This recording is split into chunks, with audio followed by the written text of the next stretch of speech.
मित्रों नमस्कार, जय श्री कृष्णा। मेरी कहानी और कथा में आपका हार्दिक स्वागत है।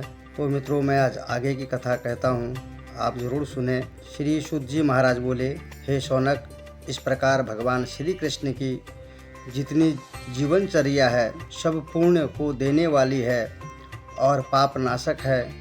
संसार में जो लोग अपना कल्याण चाहते हो उन्हें उन कथाओं का अच्छी तरह श्रवण करना चाहिए।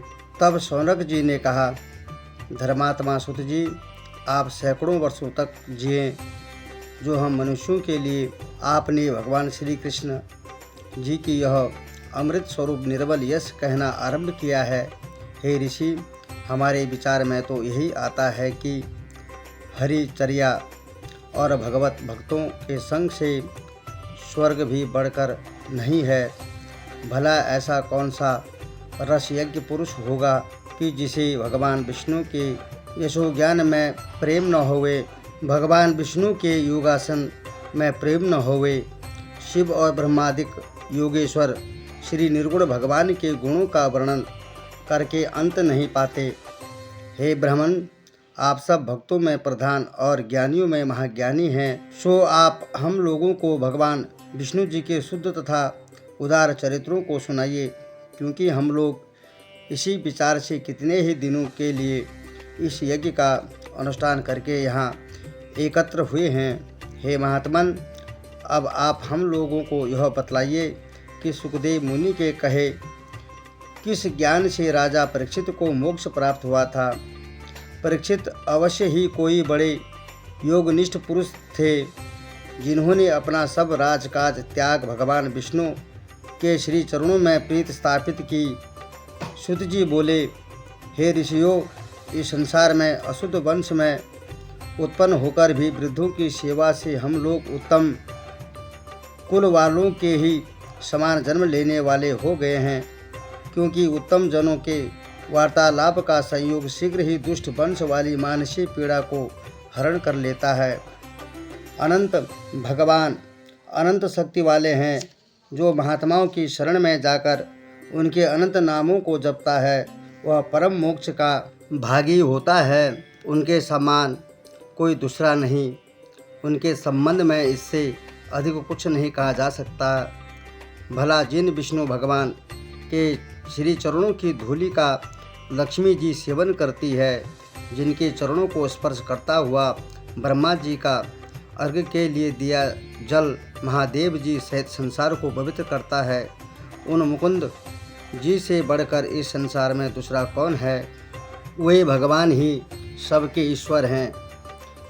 उनमें प्रेम करके विद्वान लोग सहसा ही शरीर संबंधी समस्त संबंधों को त्याग कर उस परम हंस पद को प्राप्त हो जाते हैं। इसमें सत्य, अहिंसा और शांति विद्यमान रहती है। हे ऋषियों, आप लोगों ने हमसे जो कुछ पूछा है उसे मैं जितना जानता हूँ मैं आपसे कहता हूँ, क्योंकि अपनी शक्ति भर ही पक्षी आकाश में उड़ते हैं, ऐसे ही विद्वान लोग भी अपनी बुद्धि के सामर्थ्य भर ही भगवान विष्णु की लीलाओं का वर्णन करते हैं, अधिक नहीं। हे मुनियों, सुनो, अब मैं राजा परीक्षित के जीवन की एक महत्वपूर्ण घटना का वर्णन करता हूँ। एक समय की बात है कि राजा परीक्षित आखेट के लिए बाहर निकले हुए थे। वन में पहुंचकर उनने नाना प्रकार के जीवों का बहुत शिकार किया। तब मृगों के पीछे दौड़ते दौड़ते उन्हें बहुत भूख और प्यास लग गई। वे जल की खोज में एक जलाशय के निकट पहुँचे। देखा तो वहाँ किसी तपस्वी का आश्रम बना हुआ था। राजा उस आश्रम में चले गए, परंतु उसमें बैठे हुए मुनि अपने ध्यान अभ्यास में लीन थे। इससे उन्हें राजा का आगमन न जान पड़ा। वे राजा से कुछ न बोले। तब यह तपस्वी बड़ा अभिमानी है और द्वार पर आए हुए अतिथि का सत्कार नहीं करता। ऐसा ब्राह्मणोचित स्वभाव जो कि उस राजा के लिए सर्वथा ही अयोग्य था, भावीवश उनमें क्रोध आ गया। उसे वे अपना अपमान समझते हुए वहाँ से पीछे लौट आए।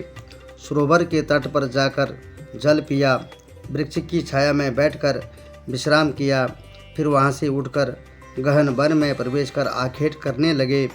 परंतु काल और सुयोग बस अभी तक उन मौन व्रत मुनि पर से उनका क्रोध न उतरा था। जब वे आखेट से लौटे तो मारे क्रोध के वन में से एक मरा हुआ सांप लाकर धनुष की कोर से उसे उठाकर यह कहते हुए मुनि के गले में डाल दिया कि यह सब इंद्रियों को रोके हुए, नेत्रों को बंद किए हुए झूठी समाधि लगाए बैठा है, यह मेरा क्या कर सकता है।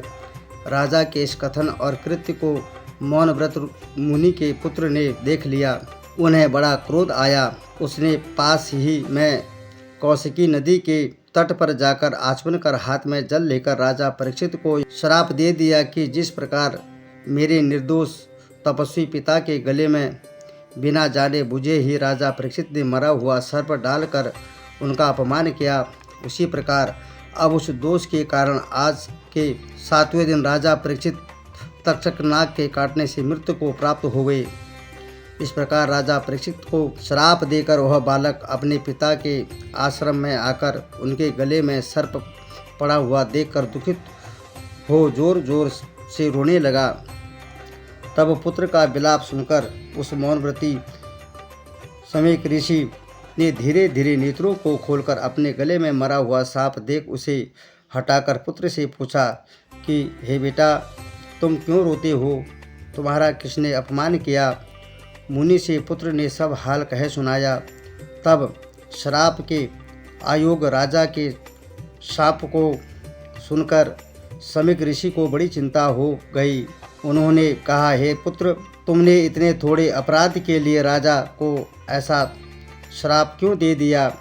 तुम मनुष्य के समान देखने योग्य नहीं हो, क्योंकि जिस धर्मात्मा राजा के असह्य तेज से रक्षित प्रजा सर्वत्र निर्भय होकर कल्याण को प्राप्त हो रही है, उस विष्णु के समान प्रसिद्ध राजा को तुमने ऐसा घोर श्राप दे दिया है।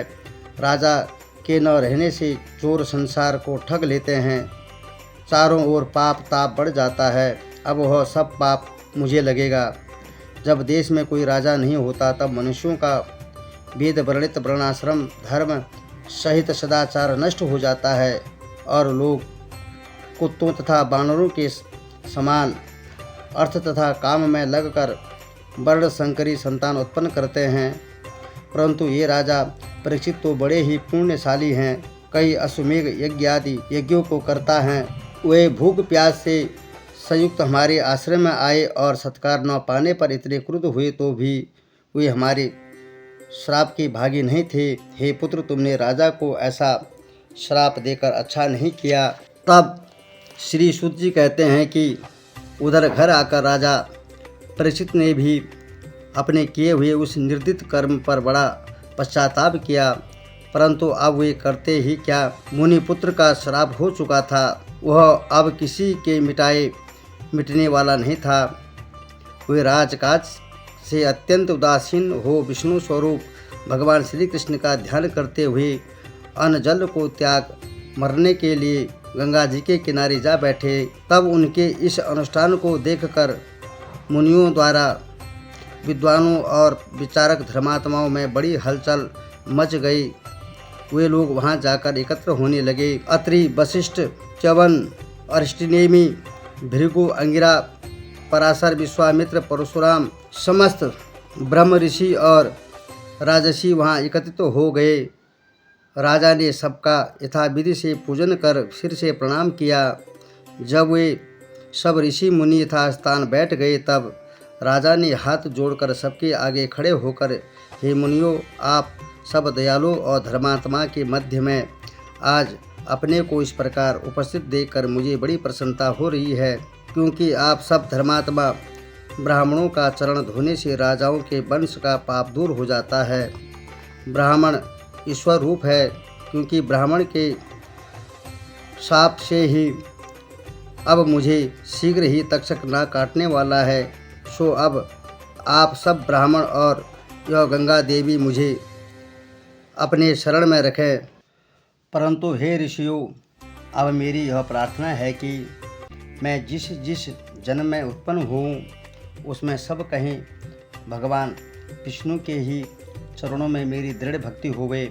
इस प्रकार सब उपस्थित ब्राह्मण वृंद को सिर झुकाकर हाथ जोड़कर प्रणाम करते हुए राजा एक कुशा का आसन लेकर गंगा जी के तट पर उत्तर मुख करके बैठ गए।